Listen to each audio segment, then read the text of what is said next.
Guys నా voice వస్తుంది కదా? సో లాస్ట్ క్లాస్‌లో వరకు మనం ఏం నేర్చుకున్నాం అంటే హెచ్‌టీఎంఎల్ అండ్ సీఎస్ఎస్ అనేది నేర్చుకున్నాం. ఓకేనా? సో ఇక్కడ మనం మెయిన్‌గా హెచ్‌టీఎంఎల్ అండ్ సీఎస్ఎస్. సో, ఈ 2 అనేది కంప్లీట్ అయింది మనకి. హెచ్‌టీఎంఎల్ గాని, సీఎస్ఎస్‌లో గాని మనం ఏం నేర్చుకున్నామంటే, సో, హెచ్‌టీఎంఎల్‌లో నేర్చుకున్నాం how to create a template pages. ఒక పేజెస్‌ని ఎలా క్రియేట్ చేయాలి? అలాగే పేజెస్‌లో మనం డిఫరెంట్ ఫార్మాట్స్ ఎలా పెట్టాలి? అంటే ఫార్మ్‌లో గాని, టేబుల్ ఫార్మాట్‌లో గాని, లేకపోతే ఒక లిస్ట్ ఫార్మాట్‌లో గాని డేటా అనేది ఎలా ప్లేస్ చేయాలనేది మనం అక్కడ నేర్చుకున్నాం. తర్వాత సీఎస్ఎస్ అనేది నేర్చుకున్నాం గదా! ఈ సీఎస్ఎస్‌లో ఏం నేర్చుకున్నాం? ఎలా అయితే మనం కంటెంట్ ప్లేస్ చేస్తున్నామో, ఆ ప్లేస్ చేసిన కంటెంట్‌కి స్టైలింగ్స్ అనేది ఎలా యాడ్ చేయాలి. ఫర్ ఎగ్జాంపుల్ కలర్స్ యాడ్ చేయాలి, బ్యాక్‌గ్రౌండ్ కలర్స్ గాని, సో, ఇలా డిఫరెంట్ డిఫరెంట్ స్టైలింగ్స్ ఎలా యాడ్ చేయాలో మనం సీఎస్ఎస్‌లో నేర్చుకున్నాం. ఓకేనా? సో, హెచ్‌టీఎంఎల్ స్టాండ్ ఫర్ అంటే ఏంటి? Hypertext markup language. So, next CSS అంటే ఏంటి? Cascading style sheet. ఈ హెచ్‌టీఎంఎల్ ఏంటి? The main purpose of HTML is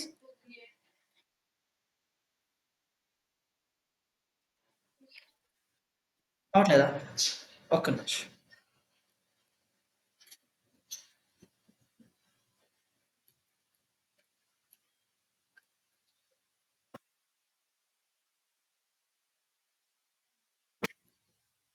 To create the template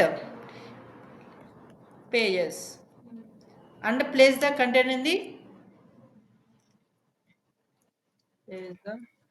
content in the browser.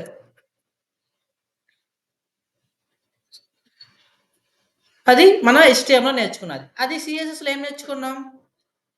To design the main purpose of CSS అంటే ఏం చెప్పుకున్నాం? To design the layout of the web page. Web page ఒక layout అనేది మన design అవుతుంది CSS లో to apply the different style sheets. Different styles అనేది apply చేస్తున్నాం. ఎవరికి అప్లై చేస్తున్నాం? To the HTML pages. So the main purpose of CSS ఏం చెప్తాము? To apply the different styles to the HTML pages.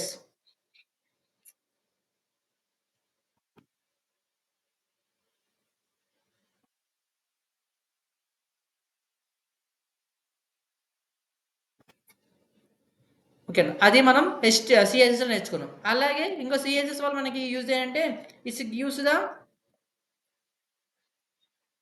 Layout of the web page.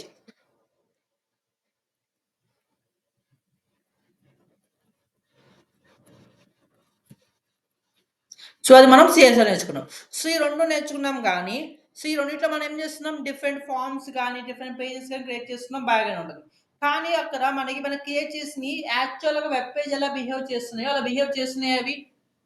అలానే behave చేస్తున్నాయి same. అలా behave చేయట్లేదు. కొంచెం ఆ టైప్‌లో వస్తుంది కానీ సేమ్ వెబ్ పేజ్ ఎలా బిహేవ్ చేస్తుందో అలా బిహేవ్ చేయట్లేదు. ఫర్ ఎగ్జాంపుల్ మనం లాగిన్ పేజ్ అనేది క్రియేట్ చేస్తున్నామా? ఫార్మ్స్, HTML, CSS ఇచ్చుకొని different types of login pages మనం చేసాం. సో, లాగిన్ పేజెస్‌లో ఏంటి మీరు యూజర్ నేమ్ ఇస్తున్నాము, పాస్వర్డ్ ఇస్తున్నాము. సో, 2 ఎంటర్ చేసి లాగిన్ నొక్కితే మనకు వేరే పేజ్‌కి నావిగేట్ అవుతుందా అక్కడ? వేరే పేజ్‌కి గాని పోతుందా? పోవట్లేదు. సో, ఒకవేళ పోవాలంటే మనం ఏం చేస్తున్నాం? హైపర్ లింక్స్ వాడి నావిగేషన్ చేస్తున్నాం. కానీ ఒకవేళ యూజర్ నేమ్, పాస్‌వర్డ్ 2 ఎంటర్ చేయకుండా సో, లాగిన్ బటన్ మీద క్లిక్ చేస్తే మనకు వేరే పేజ్‌కి నావిగేట్ అవుతుందా? అవ్వట్లేదా? వేరే పేజ్‌కి నావిగేట్ అనేది అయితది. ఎందుకు అయితదంటే మనం అక్కడ బిహేవియర్ అనేది సెట్ చేయలే. అంటే యూజర్ నేమ్ చెక్ చేయమని చెప్పలేదు. పాస్‌వర్డ్ చెక్ చేయమని చెప్పలేదు. 2 చెక్ చేసి మనం లాగిన్ బటన్ మీద నొక్కినప్పుడు అప్పుడు మాత్రమే నావిగేట్ అవ్వాలని ఆ బిహేవియర్ మనం ఏం చెప్పలేదు. ఒక వెబ్ పేజ్ బిహేవియర్ ఎలా ఉంటది? నార్మల్‌గా ఇన్‌స్టాగ్రామ్‌లో వెబ్ పేజ్ ఉంటది. సో, ఇన్‌స్టాగ్రామ్‌లో లాగిన్ పేజ్ ఉంటది కదా! ఆ లాగిన్ పేజ్ బిహేవియర్ ఎలా ఉంటది? యూజర్ నేమ్ ఉంటది, పాస్‌వర్డ్ ఉంటది, login button. User name enter చేయాలి. పాస్‌వర్డ్‌లో పాస్‌వర్డ్ ఎంటర్ చేయాలి. ఆ 2 ఎంటర్ చేసినాక అప్పుడు లాగిన్ బటన్ క్లిక్ చేస్తే అప్పుడు మాత్రం నీకు వేరే పేజ్‌కనేది నావిగేట్ అనేది అవ్వాలి. సో, అక్కడ అలాంటి బిహేవియర్‌ని సెట్ చేయాలంటే సో, మనం ఏం యూజ్ చేయాలంట జావా స్క్రిప్ట్ అనేది యూజ్ చేయాలి. ఓకేనా? సో, ఇప్పుడు రాసుకోండి జావా స్క్రిప్ట్. సో, ఈ జావా స్క్రిప్ట్ దేనికంటే to set the actual behaviour of the website.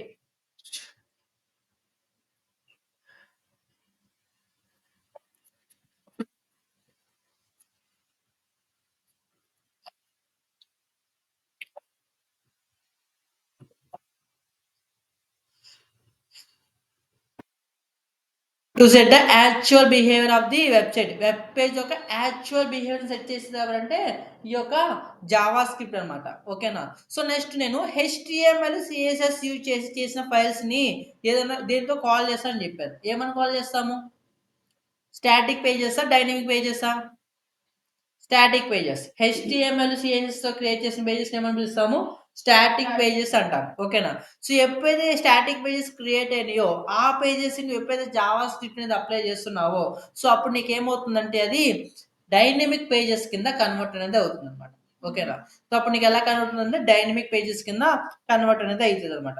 So, ఈ డైనమిక్ పేజెస్ వల్ల మనకేంటి సార్ యూజ్ అంటే, to access the user information. User దగ్గరున్న ఇన్ఫర్మేషన్‌ని యాక్సెస్ చేసుకోవడానికి మనం ఈ జావా స్క్రిప్ట్ అనేది మెయిన్‌లీ యూజ్ అయితదనమాట. ఓకేనా? సో, ఇప్పుడు దాకా మనం ఒక లాగిన్ ఫార్మ్స్, రిజిస్ట్రేషన్ ఫార్మ్స్ అనుకుంటున్నాం. ఈ లాగిన్ ఫార్మ్స్ గాని, రిజిస్ట్రేషన్ ఫార్మ్స్ కానీ మనం క్రియేట్ చేస్తున్నామా? సో, ఈ క్రియేట్ చేస్తున్నప్పుడు మనకేంటంటే డిఫరెంట్ వేస్‌లో క్రియేట్ చేస్తున్నాం. మన ఫార్మ్స్ యూజ్ చేసుకొని డిఫరెంట్ వేలో డిఫరెంట్ స్టైల్స్ వాడేసుకొని రిజిస్ట్రేషన్ ఫార్మ్‌నే క్రియేట్ చేస్తున్నాం. బాగానే ఉంది. కానీ ఏదైతే రిజిస్ట్రేషన్ ఫార్మ్‌లో కానీ, లాగిన్ ఫార్మ్‌లో కానీ డేటా ఎంటర్ చేస్తున్నాం గదా మనం. సో, క్రియేట్ చేసిన డేటా ఎంటర్ చేస్తున్నామా? ఆ ఎంటర్ చేసిన డేటాని యాక్సెస్ చేస్తున్నామా? ఏదైతే యూజర్ నేమ్ గాని, పాస్వర్డ్ గాని, లేపోతే రిజిస్ట్రేషన్ ప్లేస్‌లో నువ్వు మెయిల్ గాని, ఫోను నంబర్ ఏదో ఒకటి ఇచ్చుకుంటున్నాం. సో, ఆ డేటా మనం యాక్సెస్ చేస్తున్నామా? సో, ఎప్పుడైతే మనం సబ్మిట్ బటన్ నొక్కగానే రిఫ్రెష్ అయిపోతుంది. అది డేటా మొత్తం క్లియర్ అయిపోతుంది. ఓకేనా? సో, మనం ఎప్పుడు మన డేటాని యాక్సెస్ చేయాలి ఇప్పటిదాకా. సో, ఏదైతే రిజిస్ట్రేషన్ ఫార్మ్‌లో గాని, ఆ లాగిన్ ఫార్మ్స్‌లో గాని ఏదైతే డేటా ఉంటుందో, ఆ డేటాని యాక్సెస్ చేయాలంటే, సో, మనం డైనమిక్ యాక్సెస్ అనేది ఉండాలి. ఆ డైనమిక్ యాక్సెస్ ప్రొవైడ్ చేసేది ఎవరంటే, ఈ జావా స్క్రిప్ట్. ఓకేనా? సో, ఈ జావా స్క్రిప్ట్ యూజ్ చేసినప్పుడు అలా డైనమిక్ యాక్సెస్ అనేది ప్రొవైడ్ చేస్తారనమాట. సో, అలాగే మనకిక్కడ వెబ్ పేజ్ చూస్తూ ఉంటాం. Different types of web pages చూస్తూ ఉంటాం. ఆ వెబ్ పేజ్ చూస్తే మనకేంటంటే పాపప్ బాక్సెస్ ఇలాంటివి వస్తూ ఉంటాయి. ఓకేనా? ఫర్ ఎగ్జాంపుల్ నువ్వు ఎగ్జామ్ ఏదైనా సబ్మిట్ చేసేటప్పుడు are you sure you want to submit your exam ఒక అలర్ట్ వస్తది. ఓకేనా? అలా అలర్ట్ బాక్సెస్ ఇవ్వడానికి కానీ, లేకపోతే మనకి బ్యాక్‌గ్రౌండ్‌లో థీమ్స్ చేంజ్ చేస్తూ ఉంటాం. ఓకేనా? సో, లైక్ రెడ్ కలర్ గాని, లేకపోతే ఫోటోస్ గాని, బ్యాక్‌గ్రౌండ్ థీమ్స్ మనకి ఇన్‌స్టాగ్రామ్ ఉంది. థీమ్ చేంజ్ చేస్తారా డార్క్ మోడ్ గాని, లేతే వైట్ మోడ్ పెట్టుకుంటా, లేకపోతే వాల్ పేపర్ చేంజ్ చేస్తాం బ్యాక్‌గ్రౌండ్‌లో. సో, అలాంటి చేంజ్ చేస్తామా? సో, ఇప్పుడు అలాంటివి ఎక్కడైనా చేసేసామా మనం హెచ్‌టీఎంఎల్, సీఎస్ఎస్‌లో యూజ్ చేసుకొని, అలాంటివి చేంజ్ చేసామా ఎక్కడైనా? సో, మనం బ్యాక్‌గ్రౌండ్‌లో ఇమేజెస్ పెడుతున్నాము, బ్యాక్‌గ్రౌండ్‌లో కలర్స్ పెడుతున్నాం గానీ, పెట్టిన కలర్‌ని ఇంకో కలర్‌గా చేంజ్ చేస్తున్నామా? చేయలేకపోతున్నాం. జస్ట్ స్టాటిక్‌గా అవి అలా ఉన్నాయి. సో, అలా కాకుండా యూజర్ కావాల్సిన కలర్స్ పెట్టుకోవడానికి కానీ, యూజర్ కావాల్సిన ఇమేజెస్ అనేవి సో, ఎప్పటికప్పుడు అప్‌డేట్ చేసుకోవడానికి కానీ, ఇప్పుడు ప్రొఫైల్ పిక్ ఉంది. సో, ఎప్పుడప్పుడు ప్రొఫైల్ పిక్ మార్చుకుంటున్నామా మనం? సో, ఇక్కడ హెచ్‌టీఎంఎల్, సీఎస్ వాడితే ఏమవుతుంది? ఆ పిక్ అలా ఉండిపోద్ది ఇంకంతే. దాన్ని మనం అప్‌డేట్ చేయలేము, డిలీట్ చేయలేము. ఓకేనా? ఆ ప్రొఫైల్ పిక్ తీసేయాలంటే మనం ఏం చేయాలి? మొత్తం ఆ ట్యాగ్ మొత్తం తీసేయాలి. సో, ఆ ట్యాగ్ తీయకుండా నాకు ఆ ప్రొఫైల్ పిక్ ఉండాలి. నాకు కావాల్సినప్పుడు పెట్టుకుంటా. కావాలంటే వేరే పిక్ పెట్టుకుంటా. సో, కావాలంటే పిక్ అనేది చేంజ్ చేసుకుంటా. ఓకేనా? సో, అలా చేయాలంటే మనం ఏం చేయాలప్పుడు? ఈ జావా స్క్రిప్ట్ అనేది మనం వాడుకోవాలన్నమాట. ఓకేనా? సో, అది మన యొక్క జావా స్క్రిప్ట్ యొక్క మెయిన్ పర్పస్. ఓకేనా? సో, ఎప్పుడైతే హెచ్‌టీఎంఎల్, సీఎస్ స్టాటిక్ ఫైల్స్ అంటున్నామో, ఈ స్టాటిక్ ఫైల్స్ మనకి ఎప్పుడైతే జావా స్క్రిప్ట్ యాడ్ అయిందో, సో, అప్పుడు ఎలా కన్వర్ట్ అయ్యేవి డైనమిక్ పేజెస్ కింద కన్వర్ట్ అనేది అవుతాయన్నమాట. ఓకేనా? సో, అర్థమైందా? అక్కడ డైనమిక్ అంటే మీనింగ్ ఏంటో అర్థమైందా? సో, డైనమిక్ యాక్సెస్ అంటే ఏంటి అంటే యూజర్‌కి మనం డేటాని ఎనేబుల్ చేయడం గాని, లేకపోతే యూజర్ నుంచి డేటా అనేది యాక్సెస్ చేయడం గాని, సో, ఇలాంటివి చేసేదాన్ని ఏమంటామంటే డైనమిక్ యాక్సెస్ అనేది అంటామన్నమాట. ఓకేనా? సో, అక్కడ దాకా క్లియర్‌గా ఉంది కదా! సో, నెక్స్ట్ సరే మళ్ళీ ఏంటి సార్ ఈ జావా స్క్రిప్ట్ వల్ల మనకేంటి ఇంకా యూజ్ ఏంటి? సో, బిహేవియర్ అంటున్నారు. బిహేవియర్ బానే ఉంది. సో, ఇంకా ఏంటి సార్ అంటే టు సెట్ ద వాలిడేషన్స్, వాలిడేషన్స్ పెడతాగి. అలాగే డేటా అనేది చెక్ చేయడానికి కూడా మన ఈ జావా స్క్రిప్ట్ అనేది యూజ్ అవుతుంది. సార్ ఏంటి సార్ వాలిడేషన్స్? ఈ వాలిడేషన్స్ అంటే ఏంటి అసలంటే ఇక్కడ మనం మీరదే అనుకున్నాం. ఈ రిజిస్ట్రేషన్ ఫార్మ్ గాని, లాగిన్ ఫార్మ్స్ ఉంటాయి. సో, దాంట్లో డేటాని మనం రాస్తూ ఉన్నాం. సో, ఆ డేటా మనం ఎలా పడితే అలా రాస్తున్నాం. ఓకేనా? అంటే ఒక పర్టిక్యులర్ ఫార్మాట్ ఏమి ఇవ్వట్ల. యూజర్ నేమ్ అంటే ఒక్కొక్కరు నువ్వు నేమ్ పెట్టుకొని ఓన్లీ నేమ్ రాస్తావు. కానీ నేము, నంబర్ కాంబినేషన్ రాస్తారు. అలా మన ఇష్టం వచ్చిన టైప్‌లో రాస్తున్నాం. అలా కాకుండా ఆ డేటా అనేది పర్టిక్యులర్ ఫార్మాట్‌లో ఉండాలి. ఫర్ ఎగ్జాంపుల్ ఈమెయిల్ ఉంది. ఈమెయిల్‌కి అండి అదేదో సింబల్ ఉండాలా? అది లేకపోతే ఈమెయిల్ అయితదా? అవ్వదు. ఫోను నంబర్ ఉంటుంది. ఫోను నంబర్ అంటే ఏముండాలి ఖచ్చితంగా 10 ఉండాలి. ఇప్పుడు మనకి టైప్ ఈక్వల్ టు నంబర్ అని ఇస్తే ఆ ఇన్‌పుట్ బాక్స్ వస్తుందా? దాంట్లో ఓన్లీ నంబర్స్ వస్తున్నాయి. కానీ 10 అవుతున్నాయా? ఎక్కువ అవుతున్నాయా? దాని లిమిట్ 10 ఉంటుందా? 10 కన్నా ఎక్కువ తీసుకుంటుందా? 10 కన్నా ఎక్కువే తీసుకుంటుంది. జస్ట్ టైప్ ఈక్వల్ నంబర్ అంటే మనకి ఎక్కువే తీసుకుంటుంది. కానీ మన ఫోను నంబర్ అంటే ఏంటి? ఓన్లీ 10 నంబర్సే ఉంటాయి. కానీ 10 నంబర్స్ కన్నా ఎక్కువ తీసుకుంటుందిగా ఎప్పుడు? కానీ నాకు ఓన్లీ 10 నంబర్స్ మాత్రమే తీసుకోవాలి. సో, అలాంటి సెట్ చేయాలంటే మనం దాన్ని ఏమంటామంటే వాలిడేషన్స్ అంటాం. ఓకేనా? సో, అలాగే ఇక కొన్ని బాక్సెస్ స్కిప్ చేస్తున్నప్పుడు మనకేంటంటే, సో, అక్కడ రిక్వైర్డ్ అనే ఆప్షన్ పెట్టుకొని వాలిడేషన్ చేస్తున్నాం. అంటే రిక్వైర్డ్ అంటే ఏంటి? ఖచ్చితంగా ఎంటర్ చేయాలి అని. ఓకేనా? సో, నెక్స్ట్ అలాగే యూజర్ నేము, పాస్‌వర్డ్ ఇయన్నీ ఉంటాయి. సో, నా పాస్‌వర్డ్ ఖచ్చితంగా 10 క్యారెక్టర్స్ ఉండాలి. దాంట్లో స్టార్టింగ్ క్యాపిటల్ లెటర్ ఉండాలి. మధ్యలో కాంబినేషన్ ఆఫ్ లెటర్స్ ఉండాలి. లేకపోతే నంబర్స్ కూడా ఉండాలి. ఇలా నాకొక ఫార్మాట్‌లో పాస్‌వర్డ్ కావాలి. సో, మనం ఆ ఫార్మాట్‌ని ఎక్కడ హెచ్‌టీఎంఎల్‌లో, సీఎస్‌లో చెప్పగలుగుతామా? చెప్పలేం. సో, ఆ ఫార్మాట్ అలా వాలిడేషన్ ఒక ప్యాటర్న్ అనేది చెప్పాలంటే మనం ఈ జావా స్క్రిప్ట్ అనేది మనం మెయిన్‌లీ అనేది యూజ్ చేసుకోవాలి. సో, అందుకే ఈ జావా స్క్రిప్ట్‌లో మనం ఆ validation to set the validations అనేది సెట్ చేసుకుంటాం అన్నమాట. ఓకేనా? సో, నెక్స్ట్ సో, ఈ జావా స్క్రిప్ట్ మెయిన్‌లీ అంటే it is a scripting language అన్నమాట.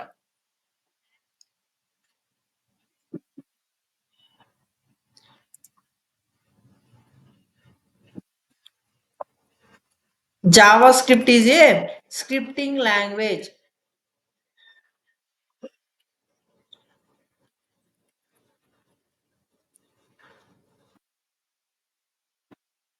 సో, ఈ స్క్రిప్టింగ్ లాంగ్వేజ్ అంటేనే లైక్ మనకి ప్రోగ్రామింగ్ లాంగ్వేజెస్ ఉంటాయి గదా! ప్రోగ్రామింగ్ లాంగ్వేజెస్ అంటే ఏముంటాయి? C, C hash like dot net అనుకుంటున్నాం, జావా అనుకుంటున్నాము, పైథాన్ అనుకున్నాము. అలా డిఫరెంట్ ప్రోగ్రామింగ్ లాంగ్వేజెస్ మనకున్నాయి గదా!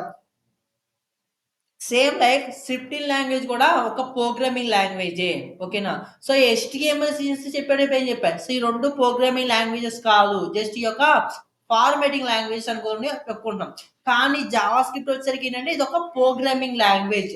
సో, దీంట్లో కూడా మనకి ఏమేమి ఉంటాయంటే సేమ్ మనకి ప్రోగ్రామింగ్ లాంగ్వేజ్ అయితే ఫర్ లూప్స్ గాని ఏది ఎలాగో ఉంటాయో సో, ఇక్కడ కూడా అవే ఉంటాయి.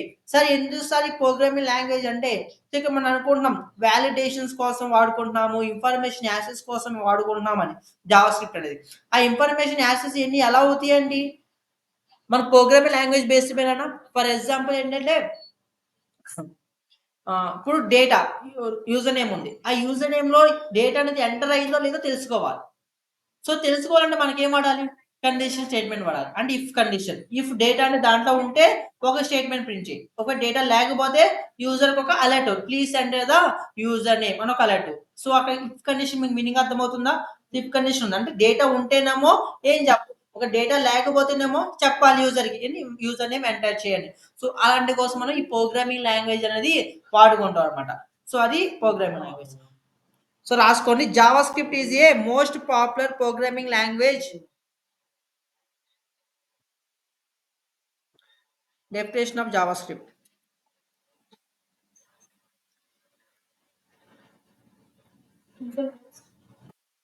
Java script is a most popular programming language.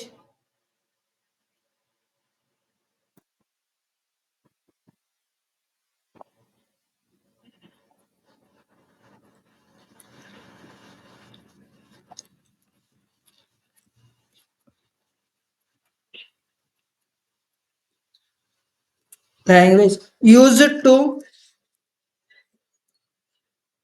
దేనికి జావా స్క్రిప్ట్ వాడతామంటున్నా to set the actual behaviour of the web page. ఓకేనా used to set the actual behaviour of the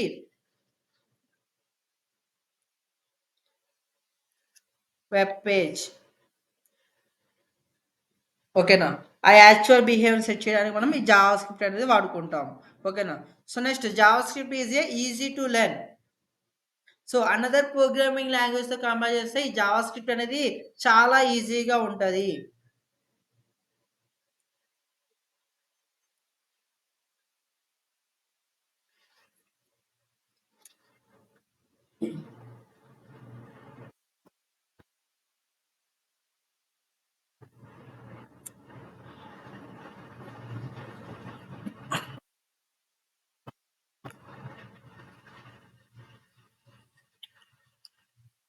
ఓకేనా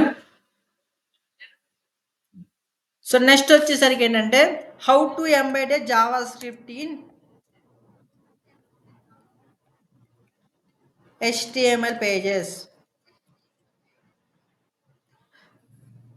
అంటే ఇక్కడ మనం స్క్రిప్టింగ్ లాంగ్వేజ్ రాస్తూ అనుకుంటున్నాం. కానీ ఈ స్క్రిప్టింగ్ లాంగ్వేజ్ అనేది హెచ్‌టీఎంఎల్ పేజెస్‌కి ఎలా పెట్టాలి? అంటే హెచ్‌టీఎంఎల్ పేజెస్‌ని ఎలా రాయాలనేది తెలుసుకోవాలి. సో, దానికొచ్చేసరికి ఏంటంటే బై యూజింగ్ స్క్రిప్ట్ ట్యాగ్. ఈ స్క్రిప్ట్ అనే ట్యాగ్ ఉంటది. ఆ స్క్రిప్ట్ ట్యాగ్ ఇచ్చేసుకొని మనం ఈ జావా స్క్రిప్ట్ కోడ్ మొత్తాన్ని మనం రాసుకుంటాం. సో, నేనేమన్నా Java script is A scripting language కదా! స్క్రిప్టింగ్ లాంగ్వేజ్‌లో మనకు స్క్రిప్ట్ అనే ట్యాగ్ ఉంటది. ఈ ట్యాగ్‌లోనే ఈ జావా స్క్రిప్ట్ కోడ్ మొత్తం దీంట్లో రాయాలి. ఓకేనా? హెచ్‌టీఎంఎల్ కోడ్‌లో బయట రాయకూడదు. ఓన్లీ స్క్రిప్టింగ్ ట్యాగ్‌లో రాయాలన్నమాట. సో, ఎలా రాయాలో చూపిస్తాను చూడండి. సో, ఇక్కడ మనం ఫస్ట్ హెచ్‌టీఎంఎల్ ఓపెన్ చేస్తాము. హెచ్‌టీఎంఎల్ ప్రోగ్రామ్‌కి హెచ్‌టీఎంఎల్ ఓపెన్ చేస్తాము. హెచ్‌టీఎంఎల్ క్లోజ్ చేస్తాము. సో, నెక్స్ట్ మనకేముంటది? Head. Head close. Next body. ఈ బాడీలో ఏం రాస్తాము? ఇక్కడ మనకు కావాల్సిన ట్యాగ్స్. హెచ్‌టీఎంఎల్ కోడేగా బాడీలో రాసేది మనం. ఓకేనా? సో, బాడీలో ఏం రాస్తామంటే మనకు కావాల్సిన హెచ్‌టీఎంఎల్ కోడ్ మొత్తం ఇక్కడ రాసుకుంటాం. అంతేనా?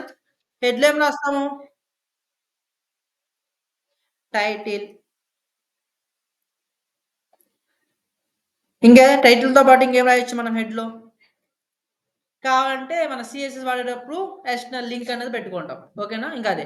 సో, అది కాకుండా ఇప్పుడు మనం జావా స్క్రిప్టింగ్ కోడ్ మనం హెచ్‌టీఎంఎల్‌కి అటాచ్ చేయాలి. దేనికి అటాచ్ చేయాలంటే ఆ బిహేవియర్ సెట్ చేసుకోవాలనుకుంటున్నాం కదా! సో, దానికోసం మనం ఏం చేయాలంటే ఇక్కడ హెడ్ సెషన్‌లో స్క్రిప్ట్ అనేది ఓపెన్ చేయాలి. ఓకేనా? వితిన్ ద స్క్రిప్ట్ ట్యాగ్‌లో మనం ఏం రాయాలంటే జేఎస్ కోడ్ అంటే జావా స్క్రిప్ట్ కోడ్ మొత్తం దీంట్లో రాయాలి. ఓన్లీ వితిన్ ద స్క్రిప్ట్‌లో మాత్రమే.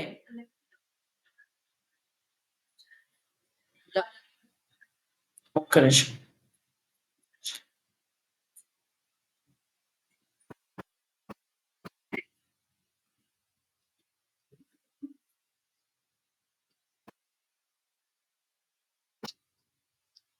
ఆ సింటాక్స్ రాసుకోండి ఒకసారి.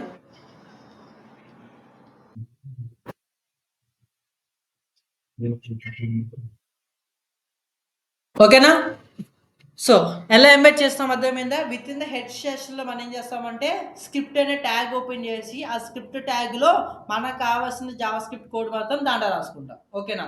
సో, స్క్రిప్ట్ అనేది హెడ్ సెషన్‌లో రాయాలా అని డౌట్ రావచ్చు. ఆ స్క్రిప్ట్ అనేది నువ్వు హెడ్ సెషన్‌లో రాయాల్సిన అవసరం లేదు. బాడీలో కూడా రాసుకోవచ్చు. ఓకేనా? బాడీలో స్క్రిప్ట్ అనే ట్యాగ్ ఓపెన్ చేసి, ఆ స్క్రిప్ట్‌లో నీకు కావాల్సిన జేఎస్ కోడ్ మొత్తం దాంట్లోనే రాయొచ్చు. ఓకేనా? సో, అలా రాయొచ్చు. లేకపోతే హెడ్ సెషన్‌లో పెట్టైనా రాయొచ్చు.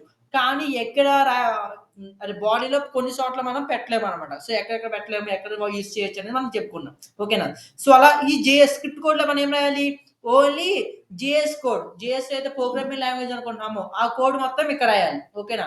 స్క్రిప్ట్ ట్యాగ్ ఓపెన్ చేయకుండా జేఎస్ కోడ్ రాస్తే ఏమైతదంటే, ఆ కోడ్ మొత్తం నీకు పేజ్‌లో ప్రింట్ అయిపోతది. ఓకేనా? ఆ కోడ్ మొత్తం ప్రింట్ అయిపోతది. సో, నీకలా కోడ్ మొత్తం ప్రింట్ అవ్వకుండా ఓన్లీ దాని ఫంక్షనాలిటీ మాత్రం నీకు కావాలనుకుంటే, వితిన్ ద స్క్రిప్ట్ ట్యాగ్‌లో రాస్తే నీకు ఆ ఫంక్షనాలిటీ అనేది వర్క్ అనేది అయిద్దనమాట. ఓకేనా? సో, అది. సో, ఇంక నెక్స్ట్ ఈ స్క్రిప్ట్ కోడ్ అనేది మనం హెచ్‌టీఎంఎల్ కోడ్ లోపలే రాయాలా? బయట విడిగా రాయలేమంటే బయట కూడా రాసుకోవచ్చు. లైక్ మనం ఎక్స్టర్నల్ సీఎస్ఎస్ ఎలాగైతే నేర్చుకున్నామో, ఎక్స్టర్నల్ జావాస్క్రిప్ట్ కోడే రాసుకోవచ్చనమాట. ఎలా అంటే ఏదో ఒక ఫైల్ నేమ్ తీసుకో. ఫర్ ఎగ్జాంపుల్ ఫస్ట్ అనేది ఒక ప్రోగ్రామింగ్ ఏదో ఫైల్ నేమ్ తీసుకున్నాను. డాట్ జేఎస్‌తో సేవ్ చేయాలి. ఓకేనా? డాట్ జేఎస్‌తో సేవ్ చేసి, ఇక్కడ నీకు కావాల్సిన జేఎస్ కోడ్ మొత్తం ఇక్కడ రాసుకుంటాం. ఓకేనా? రాసుకున్నాక ఈ ఫైల్‌ని మనం హెచ్‌టీఎంఎల్ కోడ్‌లోకి మళ్ళా ఎంబెడ్ చేయాలి. ఓకేనా? ఫైనల్‌గా నువ్వు చేయాల్సిన హెచ్‌టీఎంఎల్ కోడ్‌కి ఎంబెడ్ చేయాలి జేఎస్ కోడ్‌ని. ఎందుకంటే హెచ్‌టీఎంఎల్ పేజెస్‌కి మనం బిహేవియర్ సెట్ చేసేది. సో, అలా చేసినాక స్క్రిప్ట్ కోడ్ బయట రాసినాక, సో, ఇక్కడ స్క్రిప్ట్ అని రాస్తాం కదా! మనం నెట్‌లో. సో, ఇక్కడ SRC equal to SRC code అని పెట్టి ఇక్కడ మనం ఆ ఫైల్ నేమ్ రాయాలి. ఫస్ట్ డాట్ జేఎస్ అని. ఓకేనా? సో, ఎక్స్టర్నల్ అయితే ఎలానో విడిగా సెపరేట్‌గా ఒక ఫైల్ తీసుకుంటాము. ఆ ఫైల్‌లో జేఎస్ కోడ్ మొత్తం రాసుకుంటాము. రాసుకుని ఆ ఫైల్ దేనిలో సేవ్ చేయాలి? డాట్ జేఎస్‌తో సేవ్ చేసుకోవాలి. సేవ్ చేసుకున్నాక ఆ ఫైల్ ఏదో జావాస్క్రిప్ట్ ఫైల్ ఉందో అది నీకు హెచ్‌టీఎంఎల్ ఫైల్‌కి ఎంబెడ్ అవ్వాలంటే ఏం చేయాలి? సో, దాన్ని ఎస్ఆర్‌సి పెట్టుకొని ఆ ఫైల్ నేమ్ డాట్ జేఎస్ అనేది రాసుకోవాలి. ఆ హెచ్‌టీఎంఎల్ పేజెస్. ఓకేనా? సో, ఇదేమో embedded in HTML pages. JavaScript అనేది హెచ్‌టీఎంఎల్ పేజెస్‌కి ఎలా ఎంబెడ్ చేయాలనేది ఈ కోడ్. ఓకేనా? సో, ఎక్స్టర్నల్‌గా అనేది ఇలా రాయాలి. ఓకేనా. విడిగా ఫస్ట్ డాట్ ఏదో ఒక ఫైల్ నేమ్‌తో డాట్ జేఎస్‌తో సేవ్ చేసుకుంటాము. అక్కడ మనకు కావాల్సిన కోడ్ రాసుకుంటాం. ఎస్ఆర్‌సీలో ఆ ఫైల్ నేమ్ అని పెట్టుకుంటాం. ఓకేనా. సో, అలా మనం ఎంబెడ్ చేసుకుంటాం. ఓకేనా. సో, అర్థమైందా? జావా స్క్రిప్ట్ కోడ్‌ని ఎలా ఎంబెడ్ చేస్తామో? ఓకేనా. సో, అది మన జేఎస్. సో, రిమైనింగ్ క్లాస్ అనేది రేపు కంటిన్యూ చేద్దామే. సరే, డౌట్ ఉందా ఇప్పటిదాకా?